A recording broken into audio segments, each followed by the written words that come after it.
Hi, everybody. This is Crypto Rich, working with you to get rich with crypto, filling our pockets with crypto profits. I'm thrilled to have with me once again my most favorite, and I think just two of the best political analysts and commentators available right now. Sharp, insightful, accurate, the kind of analysis that is sorely missed on mainstream media.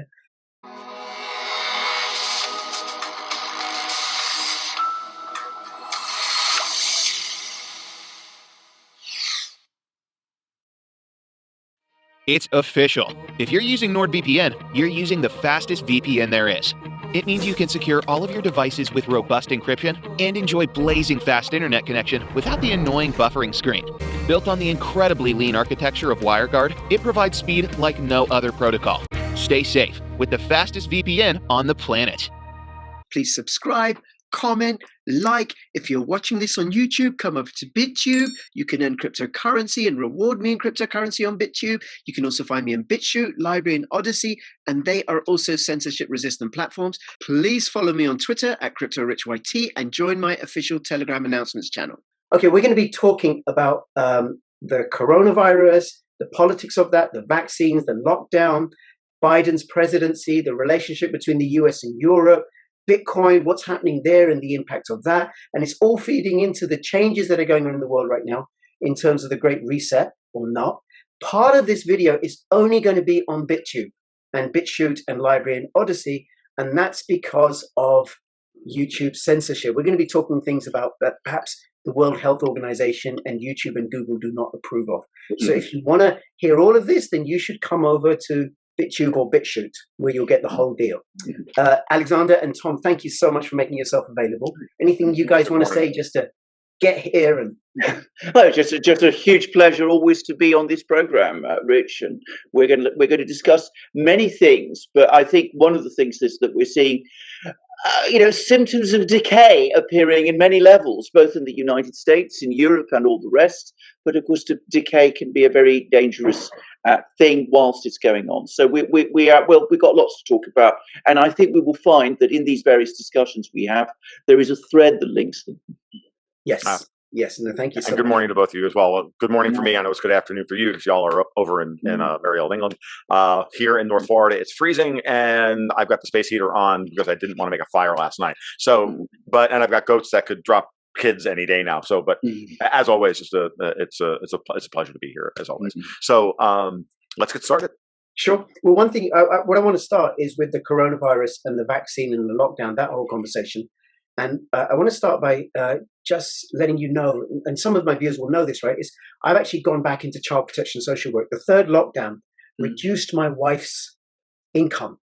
And because of the YouTube shadow ban, the opportunities for income, I just wasn't making enough. So after a 5-year break, I've gone back to doing child protection social work in a small city in the UK. And I'm horrified. One, I'm always horrified in a way because I'm dealing with the most distressed, disadvantaged people of all, people who can't function, for whatever reason. They're so damaged, they traumatize their own children, alcoholics, crack addicts, and people who grew up in care and are now parents themselves without any template. But doing it in a lockdown world, I'm just shocked at the impact of lockdown on people's lives. Where you have a small disadvantaged, a distressed family, and they can't rely on relatives. Grandmother lives 5 minutes walk away, but grandmother's not available for babysitting or for relief. So you just have these stressed households. And I went to see this grandmother the other day, and she said to me, the highlight of our day or our week is when we go to the local supermarket. And she's looking after a 14 and a half year old girl who's can't see her friends. Online learning, it ain't working. So I'm just, and my question is one about like the impact on this. I mean, this is in the UK on people, and how long are people going to put up with this? This portion of the video isn't on YouTube due to YouTube censorship. In this portion, we discuss the lockdown, the politics of the lockdown, and the protests in Europe, and how it ties into the Grand Reset. You will find this conversation, this whole video in full on BitTube. My BitTube.tv channel is bit.ly/BitTubeTV CryptoRich. You'll also find this in full on Bitchute, link in the description below. That's actually the best news I've heard in quite a long time, Mm. because it gives us hope that by the time we get down to German elections later in the year, that the polls will shift significantly. I think that the Alternative for Germany has bungled equally their opportunity to take down the CDU, which is unbelievable. I told them 3 years ago, I wish Alice Weidel, call me. I will. Whoever's telling you how to run your party, you're a moron. I told you 3 years ago. Stop being the anti-Merkel party. Start being the Solutions for Germany party, and do that now. And if they had done that, they'd be at 25% in the polls. I completely agree. I completely agree. I mean, the AfD botched it. It's deeply factionalized. Its leaders are, frankly, most of them unfit to lead the party. And as you absolutely rightly said, I mean, it started as an alternative for Germany. It did have a program at the beginning, which somehow it's lost. It's become obsessed with the personality of Merkel, which is quite easy to understand in so many ways. But of course, in a way, what that does is it elevates Merkel and makes her into an even bigger and more important person than she really is.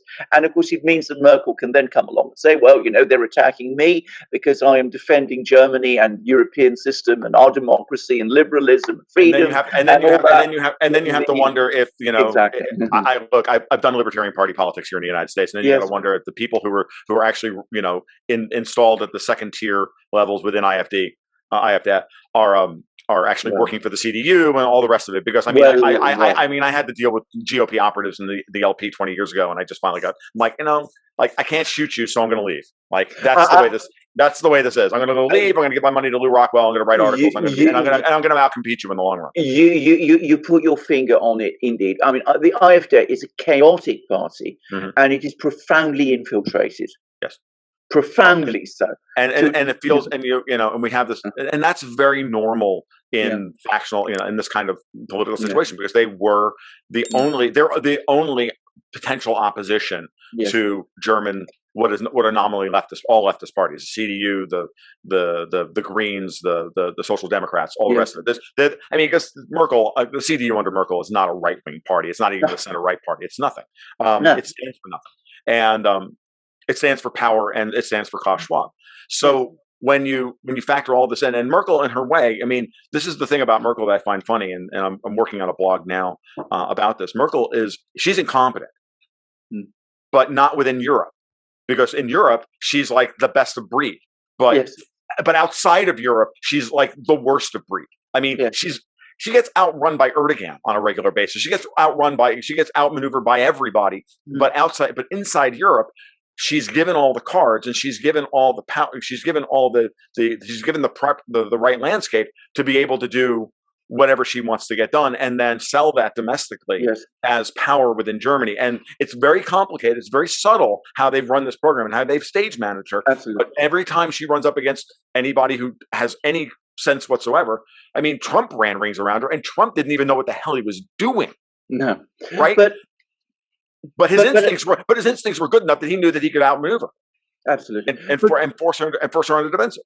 But they do have very authoritarian instincts. As I said, they look at China, said it worked there. Absolutely, we're going to do it here. But you see, you can't really do it because the point is, you make all these people make these comparisons between Soviet central planners and our central planners today, and Chinese communist central. The point was, those guys knew what they were about. Right. They did. Us don't, not to anything like the same extent. They don't know how to do these things, and it goes wrong for them. And Alexander, Alexander, isn't it also that in Russia and China, the Soviet Union and China, there wasn't a tradition of representation like there has been in Western Europe before those statist regimes came into play, because what they had was in different forms of imperial rule. Absolutely. It's a profoundly different cultures, profoundly different societies, very no history before in Russia's case, the late 19th century, in China's case, the early 20th century, of any kind of representative institutions at all. And it was an entirely top-down system. And to a certain extent, by the way, China certainly still is. Russia, to a great extent, still is. Mm-hmm. It's still a top-down system. But the consequence of that is that the people at the top, because they're very accustomed to doing things from the top and downwards did know their job. I mean, I remember, the man who used to run Gosplan for many years was a man called Nikolai Bybakov, and he was an extremely tough and very clever man. You might say, well, in the end, he reproduced all kinds of problems, and I wouldn't disagree. But at least he was a personality. You look at the people in charge of the EU now, and they're not, bluntly, to put it straightforwardly. And of course, if you think about the Second World War, the Soviets did produce lots of tanks, they did produce lots of machines, they did know how to deal with smallpox, they were able to do those kind of things. The EU cannot do any of these things at all, even though it always aspires to. So yes, I think that there is definitely an agenda to centralize power, to centralize economic power, to create situations where middle class people and middle class businesses cannot function. But it is being done in such a bungling and incompetent way that what it is doing is provoking protests and it's provoking resistance. When the Soviets, the Bolsheviks, took power in Russia, they actually organized a hyperinflation in order to wipe out people's savings. They did it quite intentionally. One Soviet leader, I can't remember which one, but he actually said that the printing press is the machine gun, is the economic machine gun, which will obliterate the bourgeoisie. I mean, they said that, but they did it. They did it fast. And they did it completely. Well, you can see Christine Lagarde is setting up for this in Europe now with Mario Draghi in place as prime minister in Italy. You can see that Powell and Yellen are getting set up to do this in the United States. We can see this coming. And on the other side of that, of course, we have Putin. And I agree with you, Alexander. Before I go on to the Putin point, which is that this is their agenda, and they're incompetent. It's delusional. I argue this with my partner on the newsletter all the time. I'm like, dude, China is not the worry here.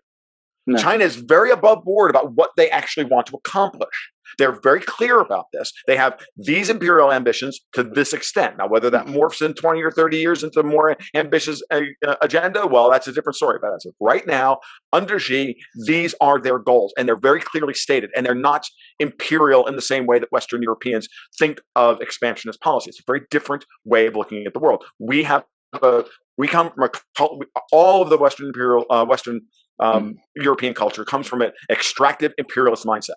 Like to us, go look at the colonial period here, in the history of the colonial period here.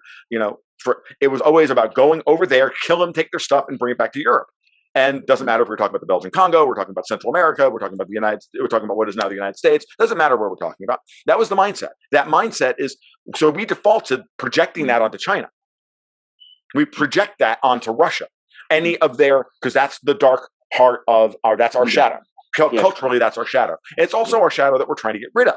Right? That's the woke left complaint about Western imperialism, right? Which is not wrong. No, it's not wrong. It's just misguided. It's just misguided as to who's actually pulling it all off. The United States did it for a long time, but it was always Europe that had the goal of taking all that power arrogated by the United States and bringing it to them and transferring it to themselves. And that's what the Biden presidency is.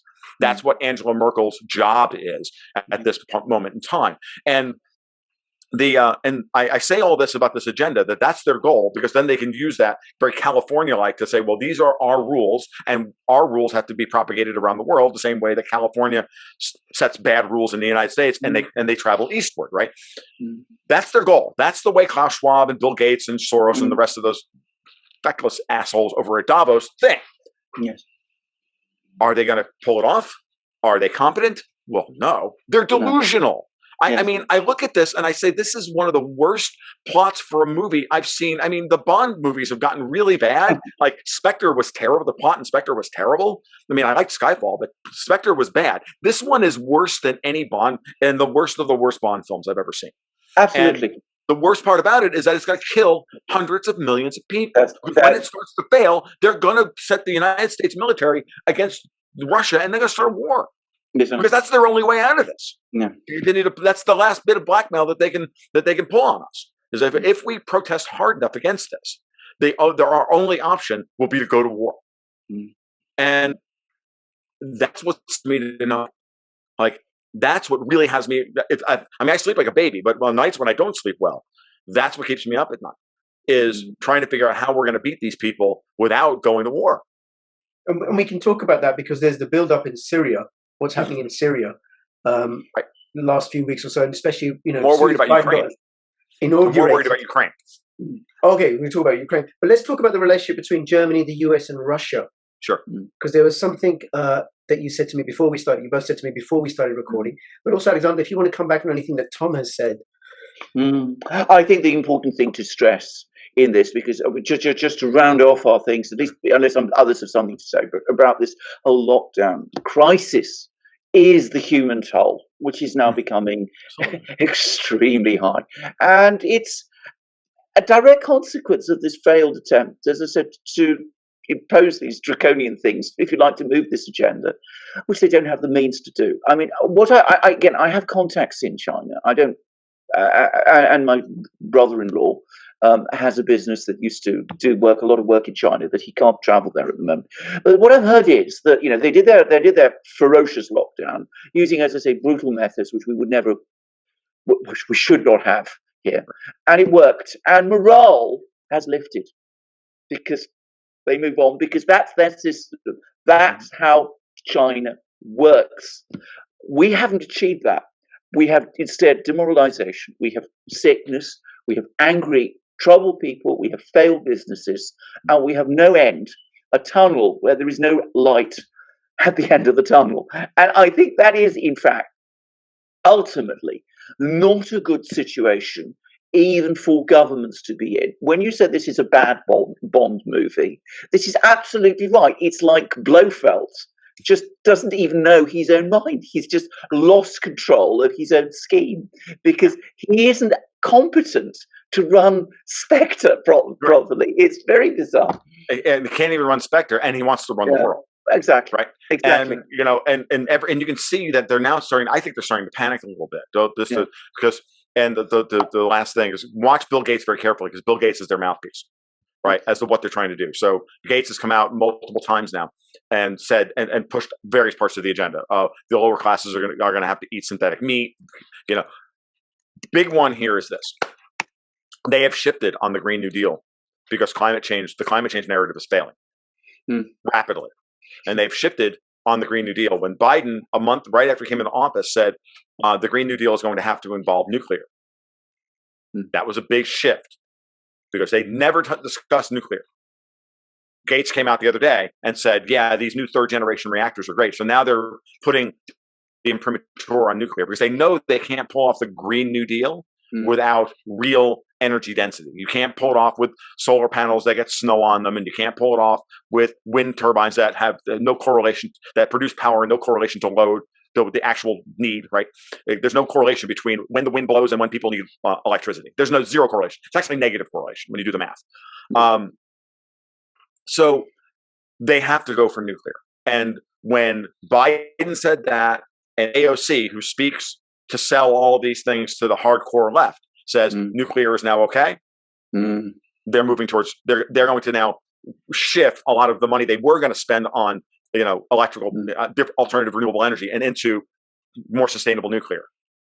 And they can't do that without empowering Russia and Kazakhstan, who control literally 50 to 60% of the entire uranium upstream, midstream, and downstream market. Absolutely. I mean, the Athabasca Basin up in Canada and the deposits in Australia are nice, but the processing facilities aren't there. So here's a little note for you. Honeywell is restarting the uranium processing plant they have in Illinois outside of Chicago for the first time in over 20 years. That's getting restarted so that the United States will now produce enriched uranium again for use as nuclear fuel. So we're gearing up for this, regardless of what happens. We have to do this because if everything that when we start talking about their incompetence, we have to look at all forms of it, including the incompetence of the Texas electrical grid in the face of extremely low temperatures, which are going to become more common as we move forward in time. The weather is going to get more and more unpredictable and colder over the next 20 years, as we move into and possibly catastrophic. I agree. Well, as we move into we move closer to a pole flip as the Earth's magnetic field continues to weaken dramatically, and we're in an up phase of the next solar cycle, which is stronger. This solar cycle, solar cycle 25 or 26, whichever one we're in, the 11-year cycle, is stronger than we were expecting. The sun restarted in that cycle and much more powerfully than before. So every day, the potential for the mildest of burps from the sun increases the probability of a catastrophic weather event or a catastrophic load on the grid. And there's a direct correlation between high energy particles hitting the upper atmosphere and compressing hard the Earth's magnetic field and human insanity. Heart attacks, this, that, all of this stuff, all goes up during these periods of intense solar activity. Okay, so none of this stuff can be taken. Can be dismissed, and we've been preparing. These people have been preparing us for the wrong catastrophe.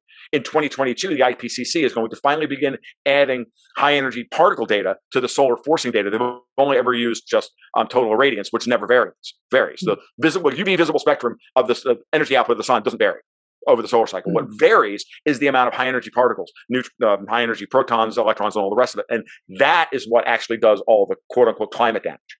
That's the stuff that affects the weather, okay? And that's the stuff that we've stripped out of all the models and blamed on humanity and overemphasized the effect of CO2 and handed that to CO2 wrongly. And we've now produced 30, 40 years worth of trillions of dollars of misallocated capital all around the world. And we're moving into a period of weather instability, political instability, societal instability, psychological instability, monetary instability. And people think that what happened yesterday is going to continue to happen tomorrow. Absolutely, and that their power that they currently have in Brussels is going to be able to be projected into the future linearly. It's insane. Tom, thank you for that. Thank you. You're giving me a lot of stuff for me to look up. I mean, that's serious. This is all tied into it, right? I mean, as a scientist, it's all tied into it. I get it. I absolutely get it. Alexander? Yeah, no, absolutely. I mean, I've been skeptical about this question of climate change for a very, very long time. It doesn't surprise me at all what Tom has said, and I've heard this point, that it's, solar activity and these things that explain changes in climate, and that always seemed logical to me. And I agree. I mean, talking about misallocations of capital, I agree with that also. And it'd be very interesting to see we start swing back to nuclear, which. Of course, the Russians never gave up on. Yes, and right. Tom, what I Rosatom has just to remind everybody, Rosatom has a $104 billion book of business to build nuclear power plants of varying generations all across Asia, Iran, Iraq, Turkey, Pakistan, India, China, and that book only grows bigger. They just refuse to take on any more business because they got to finish the projects that they're already working on. They're bandwidth constrained at this point. Yes. No, that's very good. They're maximally, and you can't buy Rosatom stock. Tom, we'll come to that. We'll come to that in a second. We'll come to that in a second. It's these sorts of illuminating insights and analysis that you provide and also Alexander provides, which is why I follow, both your channels and stuff, and I recommend people do. But I want to bring, how is this going to play out in the dynamic between Europe and the US and Russia, where Russia does control the uranium supply, and then what's happening now with regards to the US and Europe and Russia?